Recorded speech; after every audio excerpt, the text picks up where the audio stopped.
हाय। सो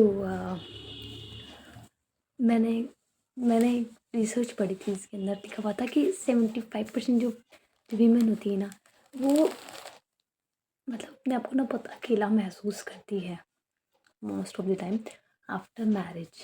ठीक है, बिकॉज मतलब मुझे अब समझ आ रहा है उसका रीज़न क्या है। क्योंकि ना, जो भी आपके काम वगैरह होते हैं ना, इतना सारा दिन नहीं चलते हैं काम। ठीक है, और पहले के ज़माने की जो औरतें होती थी ना, जो हमारी दादी नानी जो होती थी, वो लोग उन लोगों को ना टाइम नहीं मिलता था ओवर थिंक करने का। लेकिन जो आज के टाइम के जो वीमेन है ना, क्योंकि हमारे पास में हर चीज़ के लिए मशीन आ गई है और सारे काम हमारे मशीनों से हो जाते हैं। ठीक है, जो वर्किंग वीमेन है वो तो अपने काम पे चल जाती हैं, लेकिन जो घर में बैठी रहती हैं वो वीमेन, जिनके पास कुछ नहीं है काम करने के लिए, वो सारा दिन कुछ ना कुछ अटम शटम सोचती रहती हैं। पहले की औरतें क्या करती थी, उनके पास इतना टाइम ही नहीं होता था। सुबह 5 बजे उठती थी। मेरे को अभी भी याद है, मेरी जो चाची और वगैरह हैं, वो अभी भी ऐसे कहते हैं कि हम लोग उठ कर के ना मसाले पीसते थे। बाकायदा चक्की है हमारे घर में इतनी बड़ी सारी, तो उसमें वो लोग मसाले पीसते थे। लेकिन जो आज के टाइम की जो वीमेन है ना, वो इतनी आलसी हो गई है ना, मैं खुद को भी लूँगी उसमें। ठीक है, आई एम ऑल्सो वुमेन ना। सो आज की जो वीमेन है ना, वो लोग काम नहीं करना चाह रही है, उनको बस पैसा चाहिए, उनको घूमना है। ठीक है, पहले की जो औरतें होती थी ना, वो सुबह उठती थी, उनकी दिनचर्या कैसी होती थी।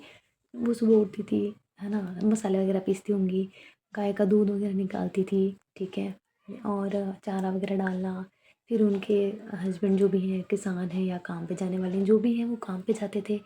ठीक है, और फिर वो खाना वाना बना करके उनके पीछे पीछे खेतों में जाती थी, वो भी काम करती थी, खेतों के अंदर काम करती थी। ठीक है, अपने हस्बैंड की हेल्प करती थी। फिर शाम में आती थी, उनके चाय पानी का टाइम हो जाता था, बच्चे बच्चे आ जाते थे, है ना। ठीक है, उनको नहलाना धुलाना खाना पिलाना करना, ये सब कुछ उनकी दिनचर्या में था। ठीक है, फिर वही शाम में वही चाय खाना बर्तन, है ना, और फिर थक हार के सो जाना। तो उसमें वक्त कहाँ है उनके पास में इतना कि बैठ के गॉसिप्स करें या बैठ के ना दिमाग लगाती रहें कि यार, मतलब मेरा पति आज किसके साथ में होगा। तो या फिर मैं क्या करूँ, मतलब लोगों के पास में अभी, है ना, औरतों के पास में बहुत बहुत टाइम होता है। ऐसा लगता है कि वहाँ पे टाइम होता है। ठीक है, जो लोग जो जो लेडीज़ बेबीज़ हैं जिनके, उनके लिए मैं नहीं कहूँगी, लेकिन जिनके बेबीज़ बड़े हो चुके हैं, जो थोड़ा फ्री हैं, उनके पास में वाक़ई में काम नहीं है कुछ भी।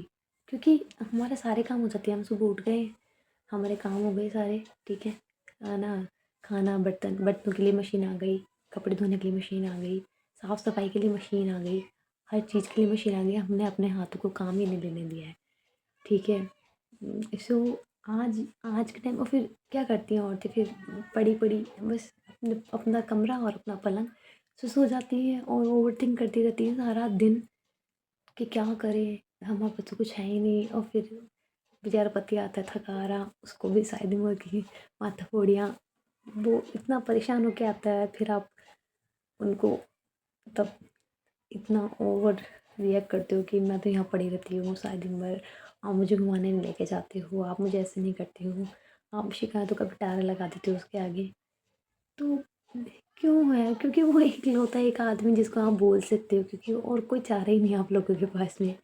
ठीक है, आप उसको, उसके अलावा आपका कोई है भी नहीं जिसको आप बोलो कि यार। जो वर्किंग वीमेन है वो तो खुद भी चलो काम पे जाती है, उनके पास तो नहीं है कुछ, लेकिन जो काम नहीं कर रही है, उन लोगों के लिए है ये वीडियो।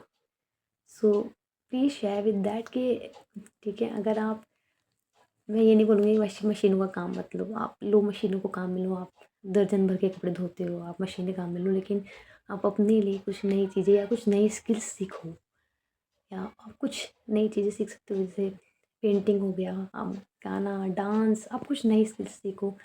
ठीक है, बुक रीडिंग्स या कुछ भी, आप आपको जो आपको अच्छा लगता है वो करो, बजाय इसके कि आप ओवर थिंक करो अपने दिमाग को, दिमाग के फालतू के घोड़े दौड़ाने की जगह आप अपने उस दिमाग को, अपनी उस क्रिएटिविटी को कहीं और लगाओ।